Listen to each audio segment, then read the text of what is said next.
I mean, the national team and Emma they've been amazing with supporting. She's like, you're going to miss Josie, and it's okay because we are here together. And she was just so supportive and loving with that. I think she saw me first as a mom, and then as a player.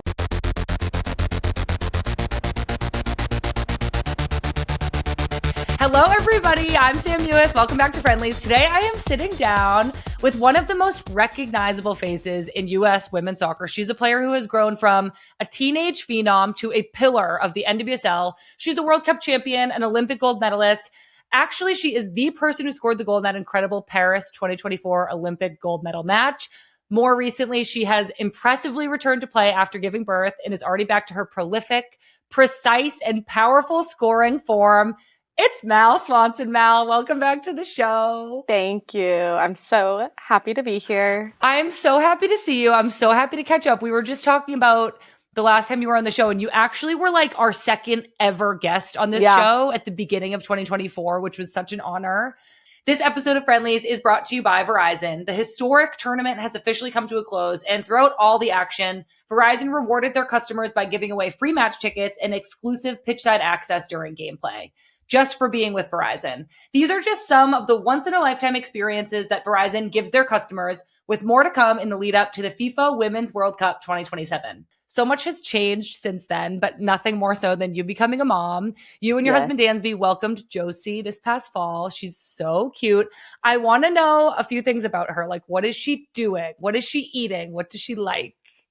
Oh gosh, she's doing everything. I feel like she's at the age where she's like wanting to like explore every little thing, you know, like the dishwasher, the laundry, like it's like literally everything. Like her toys she could care less about. It's like the world around her she wants to explore, which is so fun to see.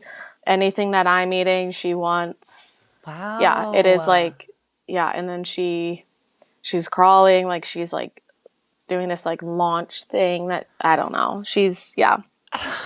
It's crazy just to see how much like she's changed already in the 8 months that she's been here. That is so crazy. I feel like I've like learned a little bit more of like baby language just because of my nephew Jagger now. Do you think she looks like you? I feel like it's like an illusion of, it's like literally like an illusion. Like if she's next to me, I'm like, oh yeah, she looks like me. But then if she's next to Dansby, she looks like him. I can't tell. What does that feel like to be like she's part of both of us? Like that's so crazy. It's crazy. Yeah, I like sometimes just look at her. I'm like, oh my gosh, like I made you. Like it's crazy. But then there's like baby pictures of Dansby, and she looks just like him. So I honestly have no idea. But we always say she just like looks like she's just Josie. Like she just looks like herself.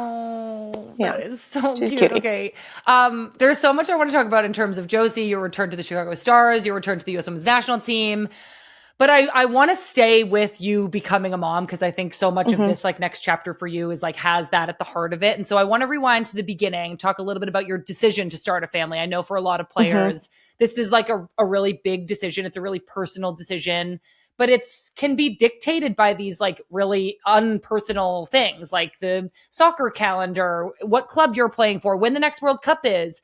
And I feel like as players, there are kind of these two clocks. Like one of them is your career, which you can't do forever. And one of them is like being in, you know, your prime fertility years. How were you thinking about that when you decided you wanted to have a baby? I have always wanted a family. Dansby and I have always wanted a family. And I think, honestly, I remember like years ago, I was like, no, I like want to have a family after I'm done playing. But then I've seen so many amazing women that have had kids and like come back and played. And it really opened my eye and really like inspired me to want to do that. I will say they made it look so easy. Like Crystal, Casey, Alex, Sarah Gordon, like they really made it look so easy, but they also like inspired me and kind of like showed me that it's possible and you can do that. And then during pregnancy and everything, I was like, I'm just so excited for Josie to be able to experience this, like, you know, experience this lifestyle, because I feel like it's not normal. like what we do is not normal. So for her to like see that, and kind of be a part and have so many great aunts, around her, I think it just, yeah, it was just exciting. And yeah, but I think you're right. It's like I don't feel like you really have to choose between one or the other anymore. I think that there's so many resources now, and I mean, I feel like there's so many new moms at NWSL, and it's amazing. I know. I think, and I want to get this stat right, but I think earlier this year, someone counted and there was like 20 to 30 moms playing in the league, which, to your point, there has been such an incredible example set by all of these women who have done it. And like you said, made it look easy, even though I'm sure it wasn't. And to see all of these women now doing it is so inspiring. Mm-hmm. I also know your sister has had kids for a while. Like you were an aunt before any of us were. Yeah. Did being an aunt and seeing the way your sister handled motherhood make you more confident or more eager to start a family yourself? For sure. I mean, like my sister has 3 daughters, and they're 10, 6, and 1.5. And so like, and again, like seeing her do it and her raise her daughters, her husband plays baseball. So like kind of like in the sports world, she made it look so easy too. And I know it wasn't, but, like she definitely inspired me too. But I will say like being an aunt is like completely different than you're like, you can do all the fun things. And then you're like, oh, okay. That's so important for me to know, because being an aunt is so fun. And it is. I'm going to take your word for it that it's totally different. Well, I'm sure being a mom is so fun too. No, it's the best. They're both great in their own ways. And and they actually just recently were here in Chicago, and they all the cousins were together, and it was like so cute. And it's the best. Gosh, that is really, really cute. Okay. You mentioned that your sister's husband plays baseball. Your husband, Dansby, is also a baseball player on the Cubs. How helpful was it having a partner who understands all of the specific pressures that come with being an athlete when you guys kind of decided to start this journey? He kind of just like really was like putting in my head, like, you're going to have a whole new perspective, like you're going to like your perspective on soccer is going to change. And whatever that is will only time will tell. But yeah, like during pregnancy and stuff, like I knew that I wanted to come back. And so, yeah, I think he was just like, your perspective's going to change. And then also like so supportive and everything with me coming back. So yeah. He I don't know Dansby that well. He sounds like very wise. How do you think he had that? I don't know. I literally don't know. He is, I don't want to say this because then he's going to see it and be like, ah. But yeah, he is very wise. And I think that, I don't know. He's always just kind of even and nothing rattles him too much, The main thing is he's the most loving and caring and supportive for people that he really cares about. Not just me, but his friends and his family. So that it just kind of comes naturally for him, I guess. Oh, Dansby. Shout out. What a good guy. Wait, he actually told me, he was he wants to go on with you and Lindsay. He does? Yeah, he literally was tell Sam. Because I think he saw a clip or something. Oh my God, great. Sounds great. We'll have our next episode of The Captain with Lindsay Heaps. We'll also have Dansby Swanson. Dansby Swanson in it. I don't know what that'll be like, but oh my God, what insight do you have? I'm pumped. Okay, we'll get our schedulers on it. Okay, Mal, that's so funny. So I think the other thing, when I was thinking about this interview, I was like, Mal, and I was thinking about how your perspective might have changed. And you are somebody who, from, I don't know how old you were, 13, 14, 15, when you started getting a lot of pressure on you to be a great soccer player. And I imagine that since then you have always been soccer first, striving to be better, be the best player I can be. We're going to get into how your perspective has changed for motherhood, but I'm wondering, I guess, if you had any fears about having a baby during your playing career. I don't think I had fears about like motherhood while playing. I think I probably had more fears about like just motherhood in general. Like you just don't really know what your baby's going to be like, and it's like your first time doing everything. And so I feel like it was more like that. I was like the soccer part, like I know and believe in myself that it comes back and it will. I don't want to say like it was easy, but because I'm still like working my way back and finding my rhythm and everything. But I feel like doing both at the same time, I think that's what I was kind of like, oh wow, like like you have to. I think for me it was like the biggest shock was like the routine. Like I feel like early on I was like kind of like going back to like my old routines of soccer ways, and it wasn't working. So I was like, kind of like, oh, okay, like I just need to adjust. And like, that's kind of what motherhood's all about, is like adjusting on the fly. Not all about, but a part of it is like kind of just adjusting on the fly. There wasn't really a big fear. It just was kind of like, how is this going to look kind of thing. Yeah. And do you mean when you first had Josie? Yeah. And like, you were starting to go back to soccer, you tried to do it the way you did it before. Yes. Yeah. Yeah. Yeah. And you can't. At least for me, I couldn't. Like, what is why can't you? Like as an athlete, like all not on purpose, but kind of by default, like you're just literally caring about yourself, like you have only yourself to take care of. And I was like, oh no, like I have to try and take care of myself because I need to perform, but also I need to be the best version of myself so I can be a good mom to Josie, but also I need to take care of Josie first too. Yeah. Yeah. And so like balancing all of that is hard, because I'm not going to say I've mastered it, but you find your like new routines. And I think that's just like parenthood in general, is like you find your new routines and you like, you can't just like pick up and go, Yeah. Thank you for explaining that.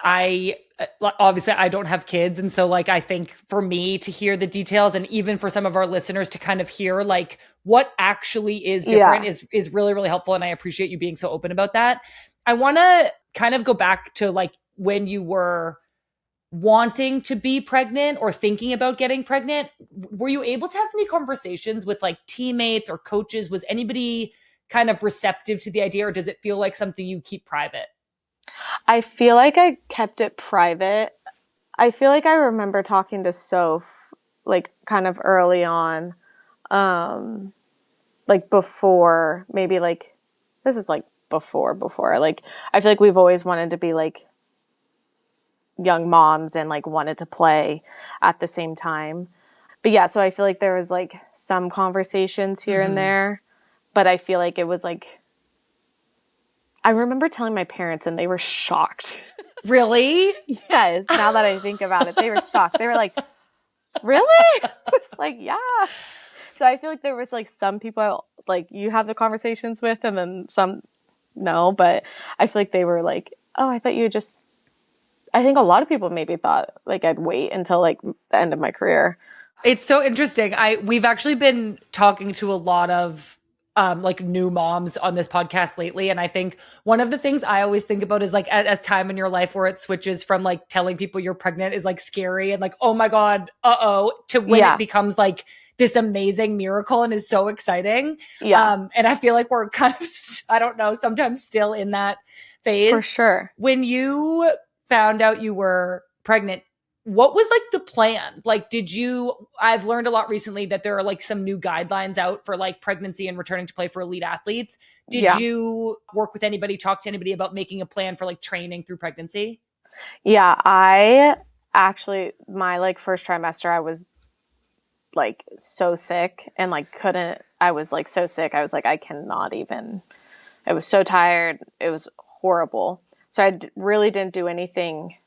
I literally did not do anything for that whole time, which is crazy because like you go from like peak performance to like not doing anything. I was like, oh my gosh.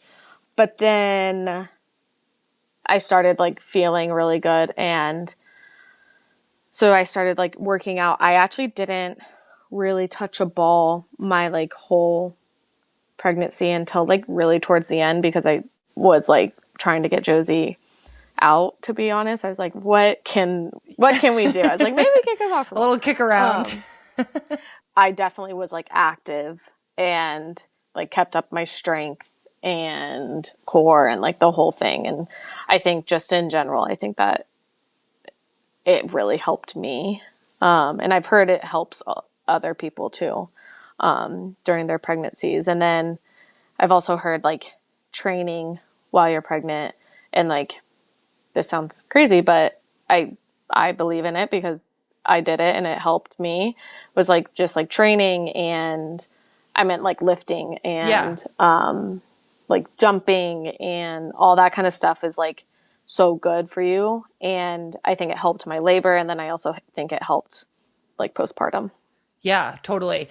Was there anything that you like learned about your body during this whole phase that like really surprised you? Yeah, like how much it can change. Like I was like, oh my gosh, like it, yeah, I think that was crazy. And then, I mean, I feel like in general, like how much it can like actually like withstand. Yeah. Wow. Yeah. That's amazing. I think kind of going back to that, like you had, really been so focused on soccer for so much of your life. Did taking a step back from soccer in some ways and focusing on being pregnant help you learn anything else about yourself, like off the field? I wish. If I can be honest, I cannot remember my pregnancy that well. I had the like worst pregnancy brain. I like was forgetting everything. It was nice to be able to, because we just came off like the Olympics and like an intense year, and then I came off of also like rehabbing and like rehabbing my knee every single day leading into that.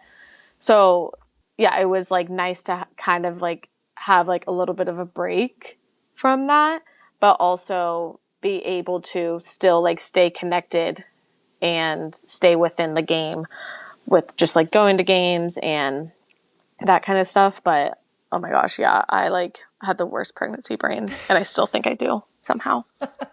Like forgetting everything. Honestly, I talked to Lynn Biondolo like a lot throughout her pregnancy and even like since she gave birth. And I think she was also like so sick in her early on trimester. And then also she would always be like, I have no idea. And I would just be like, okay. Yeah. It's crazy. It's like actually crazy. Yeah. But you're just like building. She told me recently you like, you actually like some percentage of your brain, like isn't like on. Yeah. Yeah. But you're like building a human. Goes to the baby. Yeah. Yeah. Great. Great. Okay. Well, you did have this great idea for the name Josie, which I love so much. How did you come up with that? I actually just saw it like somewhere, and it was between that and another name.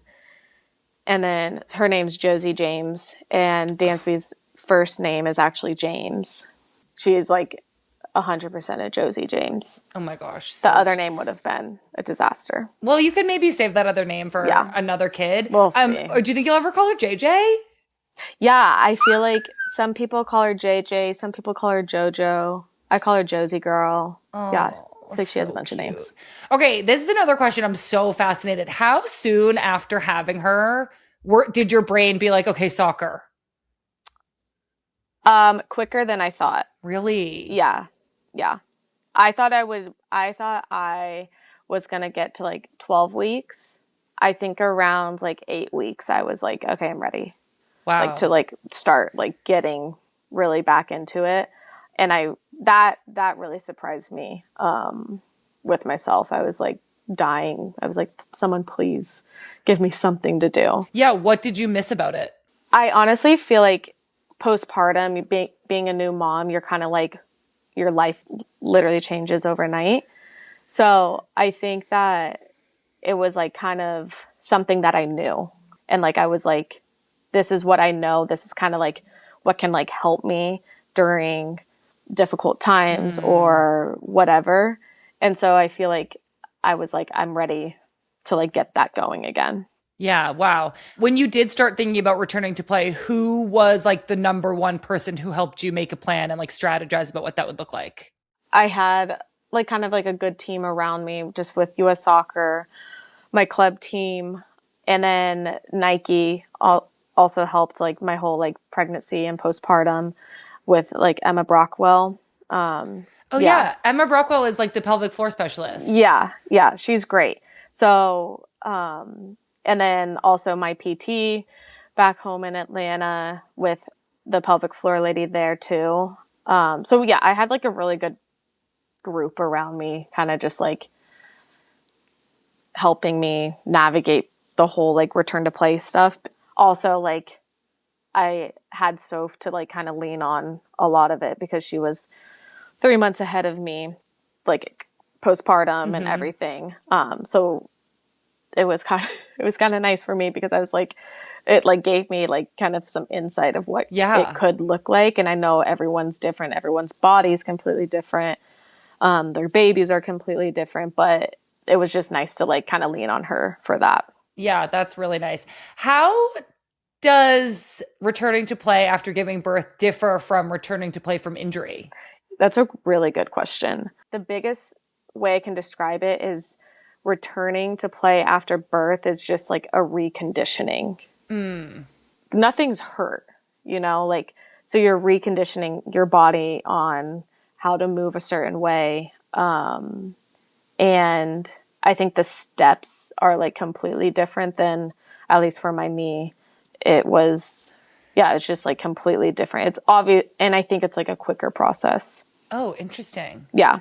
Yeah. What was the hardest part? Well, actually, no, I take that back. I don't think it's quicker process because I think it's different. Yeah. Like once you come back from like a knee injury or a major injury, you're kind of like, at least for my knee, I was like, okay, I'm back. It's going to take a few games. I feel like the first initial part is quick-ish. And then as you like continue to like layer on, I think that's the part that maybe takes the longest because your whole body changes versus one thing, which was my knee. Yeah. Yeah. If that makes sense. It does. I mean, it does. I'm imagining, and it sounds like both things sound difficult and crazy and hard. For sure. But it's incredible to like see you back. I am curious if there was a moment, a really difficult moment, a hard part, something unexpected that you had to kind of get through. Honestly, I feel like months like 3 and 4, I think was like the hardest because just like where we were at, like Josie was one thing, like she was like in a huge transition. And then I was like just coming back like to like the team environment. So it was just like, I feel like it was just a big transition. And there was a lot happening, but again, like I had such amazing support around me that I was able to like kind of like get through that little transition period. And yeah, I'm very, very thankful for that. Yeah. Well, you did return to play, obviously, a huge accomplishment in and of itself. But in just your second game back with Chicago, you scored the game winner for the Stars. Can you take us into that moment? And what emotion do you remember feeling as you scored? Yeah. Well, we were up 2 players. It was it was the craziest game. Okay, wait, crazy. Can you tell us? Can you give us the story? Yeah. So I think I was only allowed to play 30 minutes that game or something like that. Or maybe, I can't remember. It was one of the first games back. Yeah. And we were playing Bay and they got a red card in the first half because I think someone took Jordan down. And then the second half, I was on the field, I remember. Yeah, the goalkeeper got a red card. So I think they put a field player in the goal, whatever. It was crazy. I've never been a part of a game like that. And we won. And yeah, I scored. And I was not expecting that. And I'm really happy that it happened because it kind of gave me a boost of confidence. Like, because it was a while. Like in 2024, that fall, I didn't score. And so, yeah, it was a while since I had scored a goal. So that gave me just a good little confidence boost. Yeah. I mean, also just so fun, I feel like, especially for forwards. But honestly, even for me as a midfielder, anytime I was out for a long time, you feel like you're back when you score a goal. And I Yeah. just imagine it was like just this like moment of relief Yes. and happiness. And did you like 100%. think of Josie right away? Oh gosh, no. I'm being honest. I mean, fair enough. I literally was in shock. I was like, oh gosh, that just happened.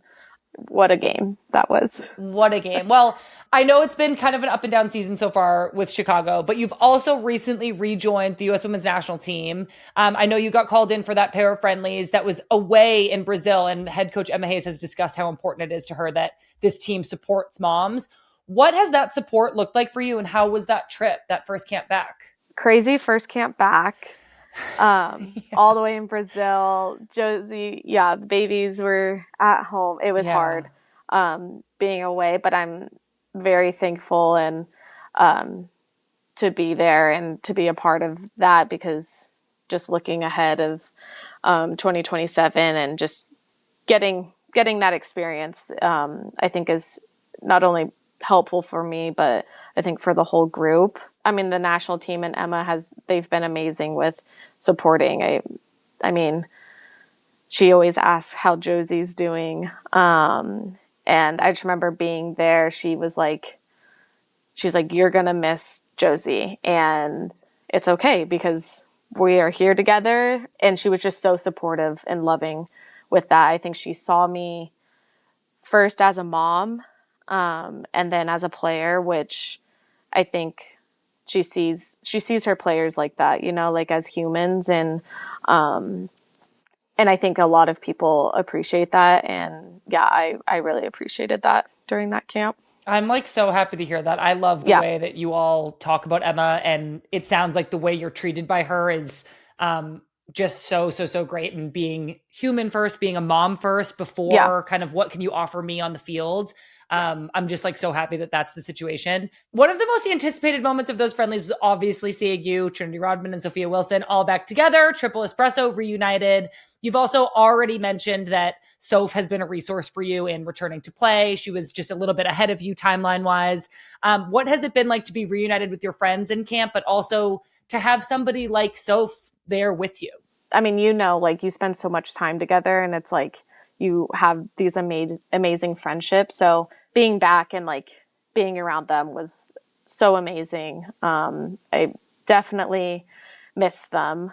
Yeah, having Soph too, like going through the same thing was really helpful. Like we both were like, I just cried. Like I did too. Like, like things like that. And it's like, okay, no, actually, like it's okay. Like this is good. We got to like kind of like just be able to like, it kind of forced us just to focus really on soccer because we were so far away, which was also nice.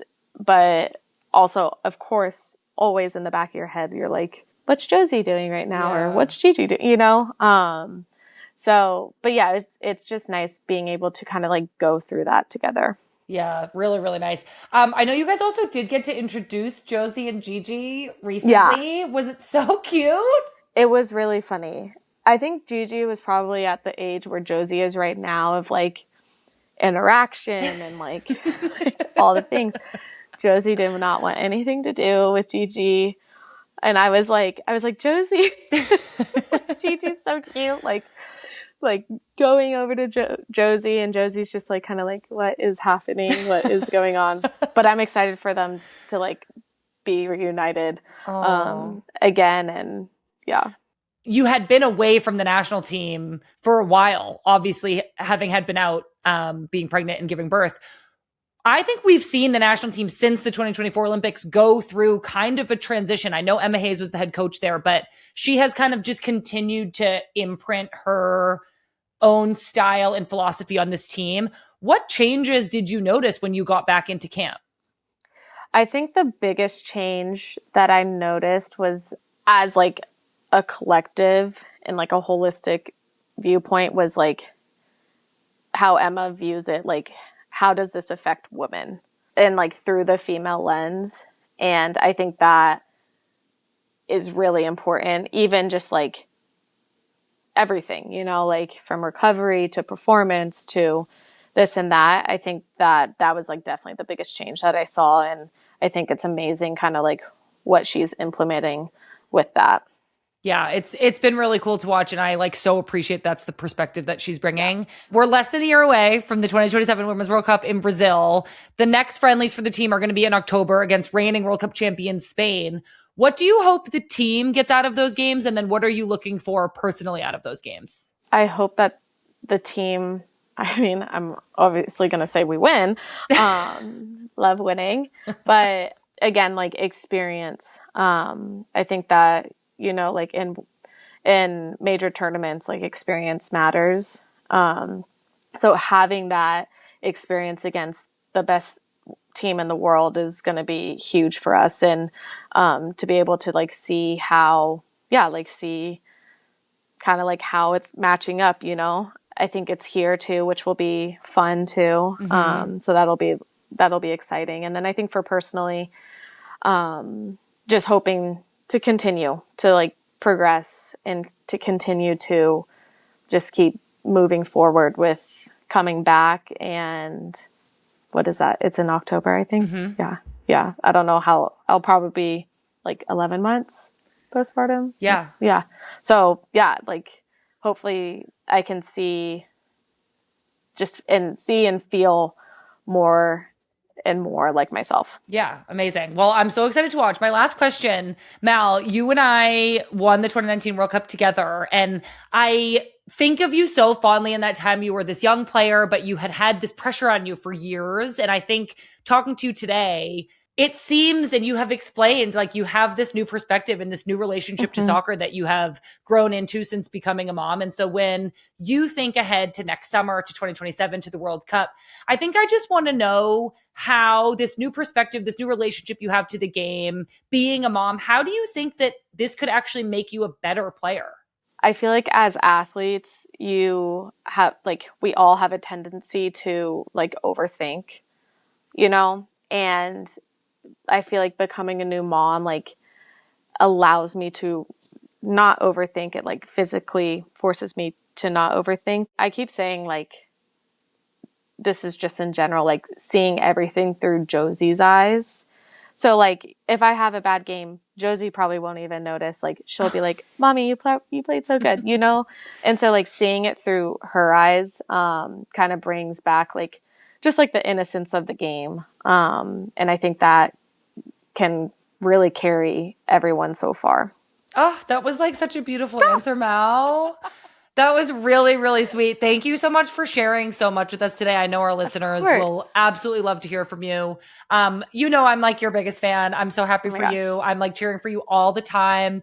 And I can't wait to watch you keep crushing it. And I can't wait to meet Josie. I know. We need to make that happen. I know. Hopefully soon. I'll be around. Okay. I love you so much. Thank you so much for doing this. This was so great. Of course. Thank you all so much for listening. I loved catching up with Mal, and I'm so grateful for her honesty and vulnerability in this conversation. Seeing her back on the field with Chicago has been amazing, and I know we're all looking forward to hopefully seeing her back on the field with the U.S. Women's National Team this October. Before we let you go, we've got our linked up voicemail of the week presented by Verizon, and each week we want to hear from you. So call and leave us a voicemail at 855-611-4050, and you could be featured on a future episode of Friendlies. Here's our caller this week. Hi, Sam. Joy from NYC here. I'm a massive Gotham fan and was heartbroken when I saw Sonnet go down, even more so when I heard that she'll be out for the rest of the season.